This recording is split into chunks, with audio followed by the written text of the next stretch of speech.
నీ మనసులో ఆందోళనలకు ఆశలకు గురిచేసేవేవైనా నాకు సమర్పించి నువ్వు చేయాల్సిన పనులను శ్రద్ధగా చేసుకో. నన్ను నమ్మి నేను చెప్పినట్టు వింటే కర్మబంధ విముక్తుడవయ్యి ప్రయోజనం పొందుతావు. అలా కాకుండా అనవసరంగా ఆలోచిస్తూ ఆందోళన పడుతూ నీ పనులను మాని మూర్ఖుడిలా ఉంటే మాత్రం నష్టాల పాలవుతావు అని శ్రీకృష్ణుడు ఈ శ్లోకాలలో చెప్తున్నారు. జై శ్రీకృష్ణ. 3వ అధ్యాయం కర్మయోగంలోని 29వ శ్లోకము.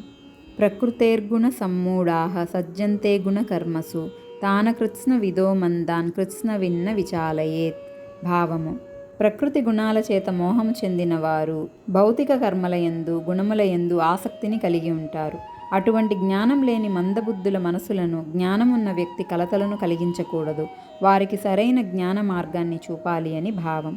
30వ శ్లోకము.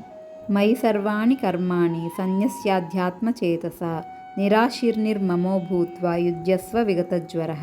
కాబట్టి ఓ అర్జున, సమస్త కర్మలను నాకు సమర్పించి నాయందే స్థిరమైన మనసుతో ఫలితాలపైన ఆశలు లేకుండా మమకారం లేకుండా మానసిక ఆందోళనలు కలతలు లేకుండా యుద్ధము చేయండి అని అనెను. 31వ శ్లోకము.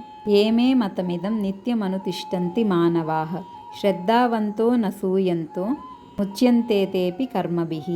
భావం: ఏ మనుష్యులైతే నా మీద విశ్వాసంతో శ్రద్ధగా తమ కర్మలను నిర్వహిస్తారో వారు కర్మబంధం నుండి విముక్తి పొందుతారు. 32వ శ్లోకము. ఏ త్వేతదభ్యసూయంతో నానుతిష్టంతి మే మతం సర్వజ్ఞాన విమూఢాంస్థాన్ విద్ధి నష్టాన చేతసః.